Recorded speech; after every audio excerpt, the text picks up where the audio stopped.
नमस्कार, grand news में आपका स्वागत है। मैं हूं शाहीन। ग्रैंड न्यूज की खबरों से पहले आइए नजर डालते हैं आज की हेडलाइंस पर।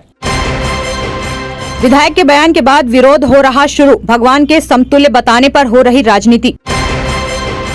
भिलाई 3 एसडीएम एवं तहसीलदार कार्यालय परिसर में फांसी के फंदे पर लटका मिला पंच का शव। परिसर में शव देखते ही लोगों में फैली सनसनी। कुम्हारी स्थित चोरहा गांव में कुछ युवकों ने मिलकर एक युवक की कर दी हत्या। हत्या के आरोप में 3 संदेहियों को हिरासत में लेकर की जा रही पूछताछ। भिलाई नगर निगम में नेता प्रतिपक्ष बनने के 6 माह बाद भी नहीं हुआ कक्ष आवंटित। सभी एमआईसी मेंबर और अधिकारियों को चेंबर हो चुके हैं आवंटित। रेड न्यूज में अब खबरें विस्तार से। दुर्ग शहर विधायक अरुण वोरा ने मुख्यमंत्री की तुलना भगवान शंकर से की है। उनका उद्देश्य क्या था ये नहीं पता, पर अब अन्य पार्टी के नेताओं ने इस बयान को लेकर निंदा शुरू कर दी है। आरोप लगाने वाले लोगों का कहना है कि ये बयान एक विधायक को शोभा नहीं देता। विधायक अपने द्वारा दिए गए बयान पर माफी मांगे। बीजेपी, आप, जनता कांग्रेस सभी इस बयान की खिलाफत कर रहे हैं। आम आदमी पार्टी ने दुर्ग विधायक अरुण वोरा के निवास का कल घेराव किया। समस्याओं के लिए विधायक को दोषी ठहराया। इसी बीच मीडिया कर्मियों द्वारा विधायक से प्रदर्शन को लेकर बाइट ली जा रही थी। इसी दौरान विधायक अरुण वोरा ने प्रदेश के मुखिया भूपेश बघेल की तुलना भोले बाबा से की। उन्होंने कहा कि जिस तरह भोले बाबा पूरे जग का कल्याण कर रहे हैं, उसी तरह सीएम भूपेश बघेल भी भोले बाबा की तरह ही प्रदेश की जनता के हित में कार्य कर रहे हैं। विधायक द्वारा दिए गए बयान के बाद भाजपा को बैठे बैठे मुद्दा मिल गया। उन्होंने विधायक अरुण वोरा के विवादित बयान के लिए माफी मांगने की बात कही है। बीजेपी के लोगों का कहना है कि दुर्ग विधायक अरुण वोरा के द्वारा दिया गया बयान बहुत ही शर्मनाक है। मुख्यमंत्री की तुलना भगवान शंकर जी के साथ कर रहे हैं। जिस मुख्यमंत्री की तुलना शंकर जी के साथ कर रहे हैं, उनके पिता खुद बोलते हैं कि राम नहीं रावण को पूजा कीजिए। जिनके पिता ये बोलते हैं कि वैश्य, क्षत्रिय और ब्राह्मण समाज में टिकट नहीं मिलना चाहिए, उनकी तुलना आप शंकर भगवान के साथ कर रहे हैं। शंकर भगवान ने तो विष पीकर संसार को बचाया था। घर घर शराब बैठकर अपना पेट भर रहे हैं। उन्होंने कहा कि विधायक अरुण वोरा तुलना इसलिए कर रहे हैं कि आगामी विधानसभा चुनाव है, उसमें उनके टिकट फिक्स हो जाए और अपनी राजनीति का लाभ ले सके, इसलिए यह बयान दिया गया है। आपको इस बयान को लेकर माफी मांगना चाहिए। आप पार्टी के लोग अभी यहाँ आए थे, वो पूरी तरीके से मुद्दा विहीन है। इनके पास कोई मुद्दा नहीं बचा है। प्रदेश में इतना कार्य हो गया है कि आने वाले 20 वर्षों तक उसका लाभ यहाँ के लोगों को मिलेगा। और भूपेश से तो भरोसा है, भरोसे की सरकार है। और जितने काम हुए हैं, मैं नहीं समझता कि आज तक छत्तीसगढ़ राज्य बनने के बाद किसी भी सरकार ने किए होंगे। आज हर वर्ग खुश है। सर्वहारा वर्ग के लिए भूपेश सरकार ने काम किया है। तो माननीय मुख्यमंत्री को बहुत बहुत धन्यवाद देता हूँ। अभी विपक्ष वाले कुछ तो बोलेंगे, अचानक से कुंभकर्णी नींद में जागेंगे। भाजपा और आप पार्टी तो अभी भी आई है, कुंभकर्णी नींद में सोई रही 5.5 साल तक। जब देखे कि विकास इतना ज्यादा हो गया, भाई कांग्रेस से टक्कर ले नहीं सकते, इनके सामने कोई चेहरा नहीं है भूपेश बघेल जी के सामने, तो अब वो तो अपना विरोध प्रदर्शन करेंगे, उसको अपना अस्तित्व बना के रखेंगे। तो वो क्या करने आए थे? वो तो फोटो खिंचाने आए थे। हम तो काम करके फोटो खिंचाते हैं, वो बिना काम किए फोटो खिंचा रहे हैं। तो इसमें दिक्कत की बात नहीं है। मैंने कहा कि सामने मंदिर है, मंदिर आइए, भोले बाबा का दर्शन कीजिए। जैसे हमारे भोले बाबा यहाँ बैठे हैं, वैसे प्रदेश में भूपेश बघेल के रूप में भोले बाबा है, और वो सबका उद्धार कर, जो उनके पास जाता है उनकी मांग को पूरी करते हैं। अब क्या बचा है? सब वर्ग को तो उन्होंने दिया है, तो अब वो मंदिर में आने के लिए तैयार नहीं है। बहुत ही शर्मनाक बयान विधायक अरुण वोरा जी का आया है, जिन्होंने भूपेश बघेल जी की तुलना शंकर भगवान से की है। उन भूपेश बघेल की तुलना शंकर भगवान से की है जिनके पिता ये बोलते हैं कि राम नहीं रावण को पूजो, जिनके पिता ये बोलते हैं कि वैश्य, क्षत्रिय और ब्राह्मण को समाज में टिकट नहीं मिलनी चाहिए, भले वो कोई भी दिल के हो। उनकी तुलना आप शंकर भगवान से करते हैं। शंकर भगवान ने तो विष पी के समाज को बचाया था, पृथ्वी को बचाया था। ये तो विष परोस के, घर घर शराब बांट के अपना पेट भर रहे हैं। आप सिर्फ तुलना शंकर भगवान से सिर्फ इसलिए किए हैं कि आपकी टिकट कंफर्म हो जाए, आप अपना राजनीतिक लाभ ले सकें।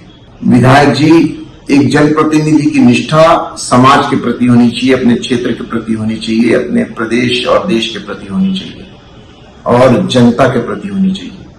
उसके बाद आपकी निष्ठा किसी दल के साथ होगी। ऐसे कुत्सित प्रयास आगे से आप ना करें, और बरगलाने का, लोगों को बरगलाने का, लोगों को मार्गदर्शन देना तो बहुत दूर, उनका मार्ग भटकाए मत, ऐसी हमारी अपेक्षा है आपसे।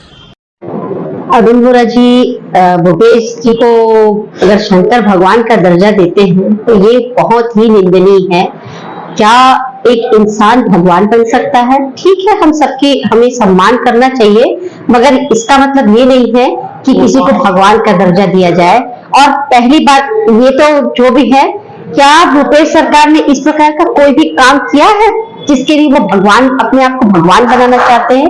ये बहुत निंदनीय है और उनको क्षमा मांगना होगा। सबसे जनता से क्षमा मांगनी पड़ेगी कि उन्होंने अपने आप को भगवान के लिए उनका दर्जा, इतना बड़ा दर्जा उन्होंने अपने आप को कैसे दे दिया। वहीं आम आदमी पार्टी के मेहरबान सिंह का कहना है कि दुर्ग विधायक अरुण वोरा ने भगवान भोलेनाथ की तुलना मुख्यमंत्री भूपेश बघेल के साथ की है। महादेव ने देश के कल्याण के लिए विष पिया था, लेकिन वर्तमान के मुख्यमंत्री भूपेश बघेल लोगों को शराब पिला रहे हैं। तो दोनों की तुलना करना कांग्रेस के दुर्ग शहर विधायक की मानसिकता किस स्तर पर पहुंच चुकी है, आप खुद ही तय कीजिए। दोस्तों, दुर्ग शहर विधायक अरुण वोरा जी ने देवों के देव महादेव जी की तुलना हमारे छत्तीसगढ़ के मुख्यमंत्री जी से की है। अब आप सोचिए कि देवों के देव महादेव जी ने विष पिया था और वर्तमान छत्तीसगढ़ के मुख्यमंत्री लोगों को शराब पिला रहे हैं। तो दोनों की तुलना करना कांग्रेस के दुर्ग शहर विधायक की मानसिकता किस स्तर पर पहुंच चुकी है, आप खुद ही तय कीजिए। देश की जनता, छत्तीसगढ़ की जनता सोचे, विचार करे कि हमारे दुर्ग शहर की विधायक अरुण वोरा जी का मानसिक स्तर कितना गिर चुका है कि उनको ये समझ में नहीं आ रहा है कि वो किसकी तुलना, देवों के देव महादेव की तुलना किसी से हो सकती है। अब जनता समझे, जनता जाने, अच्छा बुरा खुद पहचाने। धन्यवाद। माननीय अरुण वोरा जी दुर्ग विधायक, इनका एक बयान आया है जिसमें मुख्यमंत्री भूपेश बघेल जी की तुलना भगवान भोलेनाथ से कर रहे हैं। मुख्यमंत्री के पिताश्री लगातार देवी देवताओं का, भगवान का अपमान करते आए हैं। ऐसी स्थिति में उनकी विचारधारा, उनकी सोच और स्वयं मुख्यमंत्री का जिस तरीके से सनातन संस्कृति के प्रति जो भाव रहा है वो सर्वविदित है। ऐसी स्थिति में उनकी तुलना भगवान भोलेनाथ से करना अनुचित है।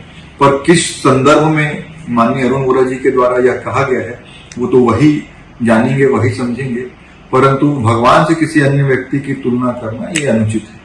Bureau report, grand news. Durg जिले से बड़ी खबर सामने आ रही है। भिलाई 3 एसडीएम एवं तहसीलदार कार्यालय परिसर में फांसी के फंदे पर लटका पंच का शव मिला है। परिसर में शव देखते ही सनसनी फैल गई है। दरअसल मामला भिलाई 3 थाना अंतर्गत भिलाई 3 में स्थित एसडीएम एवं तहसीलदार कार्यालय का है, जहां कैंपस में बागडूमर के पंच की लाश फांसी पर लटकी मिली। मृतक पंच सुखीराम यादव उम्र 32 वर्ष अहिवारा विधानसभा क्षेत्र के बागडूमर गांव में वार्ड क्रमांक 13 का पंच बताया जा रहा है। वहीं पंच गोवर्धन टंडन के साथ गुरुवार को एसडीएम कार्यालय में पेशी पर आया था। इसके बाद सभी लौट गए थे। बाद में सुखीराम यादव कैसे यहां पहुंचा, उसने आत्महत्या की या हत्या की गई, यह स्पष्ट नहीं हो पाया है। पुलिस ने परिजनों को सूचना देने के बाद शव को फांसी के फंदे से नीचे उतार लिया। इस बात को लेकर भी परिवार वाले आक्रोशित थे कि उनके पहुंचने से पहले ही शव को कैसे उतार दिया गया। बताया जाता है कि धारा 40 के तहत एसडीएम कार्यालय में पेशी चल रही थी। भिलाई 3 थाना के टीआई मनीष शर्मा ने बताया कि फंदे पर पंच का शव मिलने की सूचना मिली थी। मौके पर हम लोग गए। शव का पंचनामा किया जा रहा है। पुलिस जांच में जुट चुकी है। परिवार वालों को और संबंधित लोगों का बयान लेने के बाद ही स्थिति स्पष्ट हो सकेगी। 8 बजे के आसपास सूचना प्राप्त हुई कि तहसील परिसर में जो बाउंड्री वाल है वहाँ कोई व्यक्ति जो है वो फांसी लगा दिया है। सूचना की तस्दीक है तो जो है मौके पर गए, जहाँ पर मृतक का तस्दीक सुखीराम रावत, पिता सावंत रावत उम्र 32 वर्ष, जो कि बागडूमर थाना नंदनी के रहने वाले हैं, इसके रूप में हुई है। शव को पंचनामा जो है पोस्टमार्टम के लिए भेजा गया है। बाद में जांच में जो भी तथ्य सामने आएंगे उसके बारे में बताया जाएगा। Bureau report, grand news. Durg में पिछले दिनों से लगातार हत्या की वारदातों में बढ़ोतरी हो रही है। फिर दुर्ग के कुम्हारी के समीप स्थित एक गांव में कुछ युवकों ने मिलकर एक युवक की हत्या कर दी। दरअसल पूरा मामला कुम्हारी का है, जहां 27 साल का कमल खूटे अपने दोस्तों के साथ बैठकर शराब पी रहा था। देर रात पार्टी के बाद कमल का अपने दोस्तों के साथ किसी बात को लेकर विवाद हो गया। विवाद इतना बढ़ गया कि नौबत हाथापाई तक आ गई। इसी बीच कमल के ही दोस्त ने अपने जेब में रखे चाकू से कमल पर ताबड़तोड़ प्रहार कर दिया, जिसके बाद कमल की कुछ देर बाद मौके पर ही मौत हो गई। आपको बता दें कि कमल कबाड़ी का काम करता है और भिलाई स्टील प्लांट से निकलने वाले चोरी के लोहे को खरीदने और बेचने का काम किया करता है। कमल की हत्या के बाद पूरे गांव में सनसनी फैल गई, जिसके बाद पुलिस को सूचना दी गई। मौके पर पहुंची कुम्हारी थाने की पुलिस ने मामले की संवेदनशीलता को देखते हुए बड़ी तादाद में पुलिस बल तैनात कर दिया गया है, तो वहीं 3 संदेहियों को हिरासत में लेकर पूछताछ की जा रही है। कुम्हारी थाना क्षेत्र का मामला है, जहां पर बीती रात हत्या की सूचना पर से, जो कि ग्राम रामपुर चोरा गांव में हुआ था, उसकी सूचना पर से पुलिस वहां पर पहुंची। मृतक कमल कुटे पिता पवन कुटे उम्र 27 साल को शुरुआती में अज्ञात लोगों के द्वारा धारदार हथियार से हत्या कर देने की सूचना पर से पुलिस वहां पर पहुंची। प्राथमिक वैधानिक कार्रवाई करते हुए मामले में गांव के ही कुछ संदेहियों को अपनी थाना लाया गया है, नामजद संदेही हैं, और इनसे पूछताछ की जा रही है। और इन संदेहियों के द्वारा ही शुरुआती तौर पर हत्या की बात स्पष्ट हो रहा है, और बाकी पूछताछ और इन्वेस्टिगेशन के बाद ही चीजों का खुलासा करेंगे। Bureau report, grand news. नगर पालिका निगम भिलाई में नेता प्रतिपक्ष भोजराज सिन्हा को अब तक निगम प्रशासन द्वारा बैठने के लिए चेंबर आवंटित नहीं किया गया है। चेंबर की मांग नेता प्रतिपक्ष द्वारा अनेकों बार अधिकारियों से की जा चुकी है, लेकिन अब तक कुछ नहीं हो सका है। नगर पालिक निगम भिलाई में पूर्व के कार्यकाल में नेता प्रतिपक्ष को बैठने चेंबर का आवंटन किया जाता रहा है, लेकिन इस बार ऐसी स्थिति देखने को नहीं मिली है। सभी एमआईसी मेंबरों और अधिकारियों को चेंबर आवंटित हो चुके हैं, लेकिन नगर निगम में नेता प्रतिपक्ष भोजराज सिन्हा को अब तक चेंबर का आवंटन निगम प्रशासन द्वारा नहीं किया जा सका है, जिसके लिए भोजराज सिन्हा द्वारा अनेकों बार निगम अधिकारियों से स्वयं मुलाकात करने के साथ ही पत्राचार भी किया जा चुका है। शुक्रवार को नेता प्रतिपक्ष भोजराज सिन्हा ने निगम की पार्किंग स्थल के पास अपना कार्यालय खोलने स्थल का चयन किया। नेता प्रतिपक्ष ने वाहन पार्किंग स्थल को कार्यालय खोलने के लिए उपयुक्त बताया और कहा कि यहां वे कार्यालय खोलकर जनता की शिकायतों और समस्याओं से रूबरू होंगे। नेता प्रतिपक्ष भोजराज सिन्हा ने अपनी प्रतिक्रिया दी। निश्चित आज एक हम लोगों ने पूर्व में आवेदन दिया है, और आवेदन के साथ साथ में मौखिक प्रतिवेदन भी किया है कि नगर पालिक निगम में लगभग हमारे छत्तीसगढ़ में 14 नगर निगम हैं। 14 नगर निगम में 13 नगर निगम में नेता प्रतिपक्ष की तय कर दिया गया है संगठन के द्वारा, जिसमें 12 लोगों को सभी नेता प्रतिपक्षों को चेंबर मिल चुका है। मेरे को एक भिलाई नगर निगम के द्वारा भी मेरे प्रयास निरंतर जारी है, लेकिन अभी तक नहीं दिया गया है। क्योंकि मुझे यहाँ पे नेता प्रतिपक्ष बनाया गया, तो मेरा दायित्व बनता है कि यहाँ के लोगों की जनता के बात सुनो और मेरे अपने जितने भी पार्षद हैं, विपक्ष के पार्षद हैं, उनके साथ बैठो। तो आज हमने एक जगह तय किया है कि इस जगह में होना है, बैठना है करके। तो तारीख देख करके हम पंडित जी से वास्तु पता करके जो भी जिस दिन भी अच्छा तारीख दिख रहेगा, चाहे वो सोमवार हो चाहे मंगलवार हो, 10 दिन के अंदर में एक तारीख तय करके हमको इसी जगह में बैठने के लिए हमने स्थल निरीक्षण आज किया। देखिए क्या है, पूर्व और वर्तमान वाली बात तो खैर बात की बात है। चाहे पार्लियामेंट में, लोकसभा में नेता प्रतिपक्ष का हो, चाहे विधानसभा में हो, चाहे नगरीय निकाय के क्षेत्र में नगर निगम में हो, सभी नगर इसमें एक ये है कि आपको देना है। लीगल तो नहीं, मतलब उसमें नहीं लिया जाता है कि इसको वास्तविकता के तौर पे, लेकिन एक सिस्टम में बंधा हुआ है। जिस प्रकार से सब जगह नगर निगम में दिया, वैसे भिलाई में भी देना चाहिए। मैंने मांग किया है आयुक्त महोदय से, और देखते जल्द से जल्द अगर मिला तो ठीक है, नहीं तो इस जगह को हमने चयन किया। इस जगह में जल्द हम अपने भिलाई की वासियों की बात सुनने के लिए यहाँ बैठेंगे। गौरतलब है कि अन्य नगर निगमों में नेता प्रतिपक्ष के लिए चेंबर का आवंटन किया गया है। केवल भिलाई निगम में ही नेता प्रतिपक्ष के बैठने कक्ष तैयार नहीं किया जा सका है। इससे परेशान होकर अब नेता प्रतिपक्ष ने वाहन पार्किंग स्थल पर ही अपना कार्यालय खोलने का निर्णय लिया है। सोमवार से भोजराज सिन्हा यहां विधिवत रूप से बैठना आरंभ कर देंगे। ग्रैंड न्यूज के लिए भिलाई से संजय दुबे। वक्त तो चला है एक ब्रेक का, आप देखते रहिए grand news.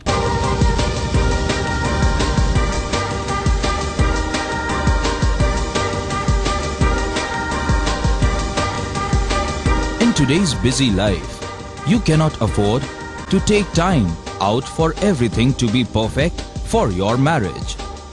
and you cannot compromise on quality of service for your guests. Our customized marriage packages are made just according to your wish. This presentation will acquaint you with the different luxury packed marriage packages available. This package has an elaborate menu with 60 mouth-watering items. Bharat Swagat including welcome drink, snacks and sweets.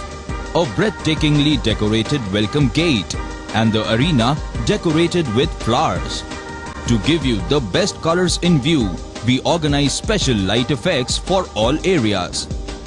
We take care of decorating the groom's car to its best attire and exclusive DJ beats for extreme fun and valet parking to make your guests feel like an emperor. Our exclusive add-ons give you unlimited freedom to customize your ceremony to its best.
नमस्कार, मैं the Srijan Bhilai test tube baby centre की तरफ से Jitendra Dewangan embryologist आप सभी का स्वागत करता हूं। The Srijan Bhilai test tube baby centre में टेस्ट ट्यूब बेबी की प्रक्रिया की जाती है, जिसमें पुरुष बांझपन, महिला बांझपन दोनों का इलाज किया जाता है।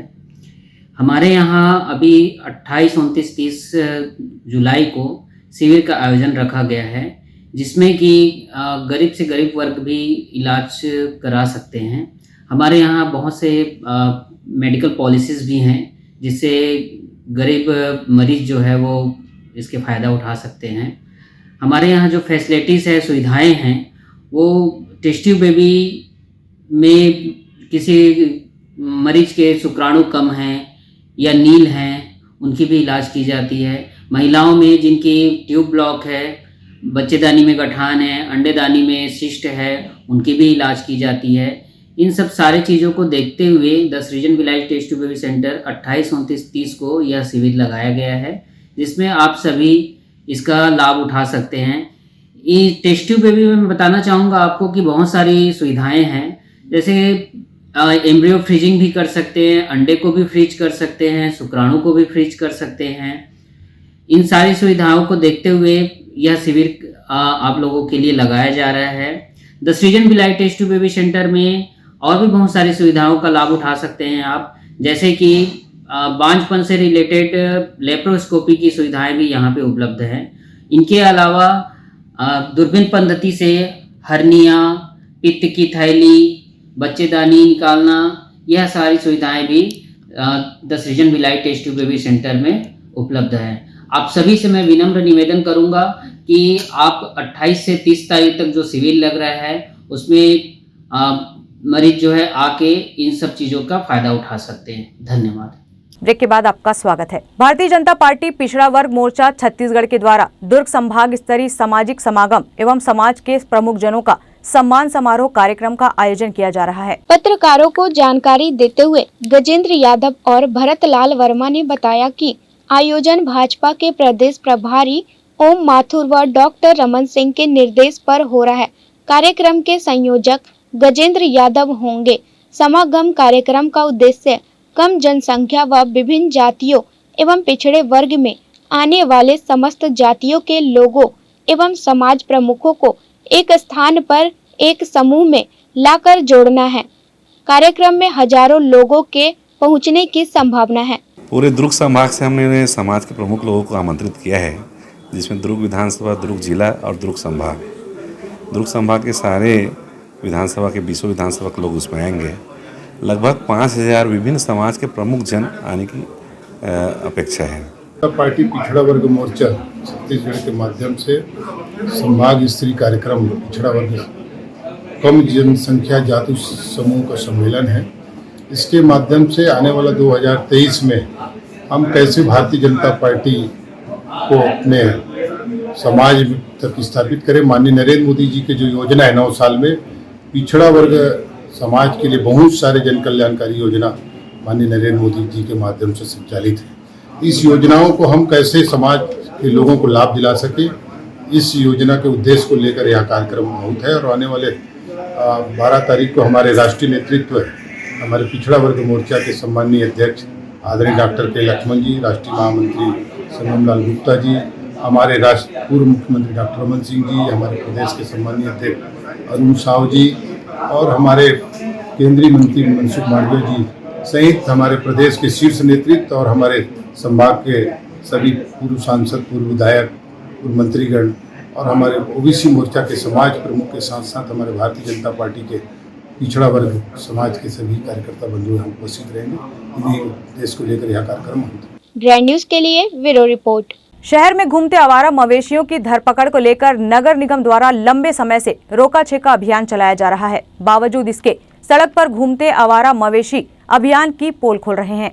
शहर के मुख्य मार्गों, अंदरूनी सड़कों में बैठे आवारा मवेशियों की धरपकड़ को लेकर नगर निगम द्वारा अभियान चलाया जा रहा है, जो सुबह से रात तक निरंतर जारी रहता है।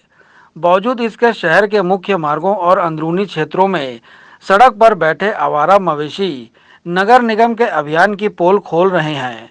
इसकी वजह से दुर्घटनाओं का अंदेशा भी लगातार बढ़ा है।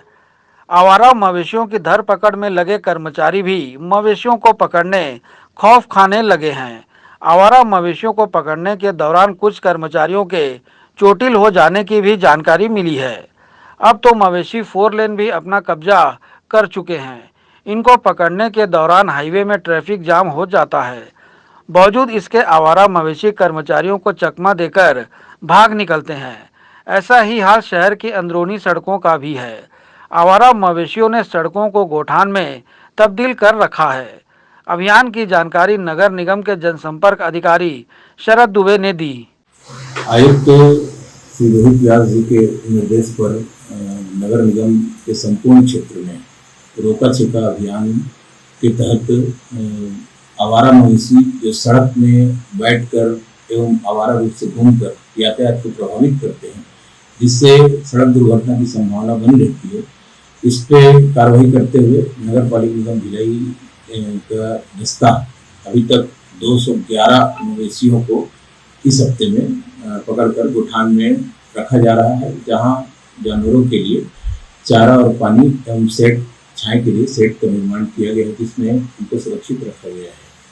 उसमें मेयर साहब नीरज पाल जी ने अपने MIC में एक संकल्प पारित किया है कि जो रोका छेका के तहत जो पशुपालक के मवेशी आवारा रूप से घूमकर सड़क से पकड़े जाएंगे, उनको प्रथम बार में जो निर्धारित शुल्क है, ऐसा करके 3 बार शुल्क देने के बाद चौथे बार में उनके खिलाफ FIR करने का प्रावधान किया गया है, जो सुप्रीम कोर्ट की गाइडलाइन के अनुसार है, हाई कोर्ट की गाइडलाइन के अनुसार। तो उसके हिसाब से अब FIR की तैयारी की जा रही है। आवारा मवेशियों के सड़क पर बैठने को लेकर जिम्मेदार मवेशी मालिकों पर नाम मात्र की कार्रवाई निगम द्वारा किए जाने की वजह से ऐसी स्थिति निर्मित हो रही है। नगर निगम का अमला मवेशियों को पकड़कर गौठान में छोड़ता है। मवेशी मालिक गौठान में आकर अपने रुतबे के बल पर मवेशियों को छुड़ा लेते हैं। इसके बाद उन्हें फिर से आवारा घूमने सड़कों पर छोड़ दिया जाता है। आवारा मवेशियों को पकड़ने नगर निगम का अभियान दिखावा और केवल दिखावा मात्र ही साबित हो रहा है। ग्रैंड न्यूज के लिए भिलाई से कैमरामैन खेमराज निषाद के साथ संजय दुबे। प्रधानमंत्री स्वनिधि योजना में स्वीकृत 14 हितग्राहियों को ऋण राशि को चेक प्रदान करते हुए उत्कृष्ट कार्य करने वाले स्ट्रीट वेंडर्स का सम्मान निगम सभागार में किया गया। नगर निगम सभागार में आयोजित राष्ट्रीय शहरी आजीविका मिशन की कार्यशाला कार्यक्रम में दुर्ग निगम आयुक्त लोकेश चंद्राकर ने कहा कि स्ट्रीट वेंडर्स को आर्थिक स्थिति को मजबूत करने के उद्देश्य से भारत सरकार द्वारा पीएम स्वनिधि योजना संचालित की जा रही है। योजना के तहत भिलाई निगम क्षेत्र के स्ट्रीट वेंडर्स को चिन्हित कर उनका वेंडर कार्ड बनाया गया है। इन वेंडरों को अपने व्यवसाय को बढ़ावा देने सरकार द्वारा लोन भी प्रदान किया जाता है। योजना से अधिक वेंडर्स को लाभान्वित करने को लेकर कार्यशाला आयोजित की गई, जिसमें भिलाई निगम के अपर आयुक्त अशोक द्विवेदी ने योजना के बेहतर क्रियान्वयन करने के लिए निगम के साथ बैंकों को समन्वय बनाकर कार्य करने को कहा। नोडल अधिकारी प्रीति सिंह ने बैंक के प्रतिनिधियों से कहा कि स्वनिधि योजना के अंतर्गत निगम द्वारा भेजे जा रहे प्रकरणों पर शीघ्रता से कार्रवाई करते हुए लोन प्रक्रिया को जल्द पूरा करें, ताकि ज्यादा हितग्राही योजना से लाभान्वित हो सकें। गौरतलब है कि पीएम स्वनिधि योजना से अब तक 11,180 स्ट्रीट वेंडर्स को लोन मिल चुका है। योजना के तहत स्ट्रीट वेंडर्स को पहला लोन 10,000 रुपये, दूसरा लोन 20,000 रुपये और तीसरा लोन 50,000 रुपये प्रदान किया जाता है। हितग्राही वेंडर से लोन के लिए प्राप्त होने वाले आवेदनों को स्क्रूटनी कर लोन स्वीकृत करने बैंकों को भेजा जा रहा है। ग्रैंड न्यूज के लिए संजय दुबे। ग्रैंड न्यूज की खबरों में फिलहाल इतना ही। अब इजाजत दीजिए। नमस्कार।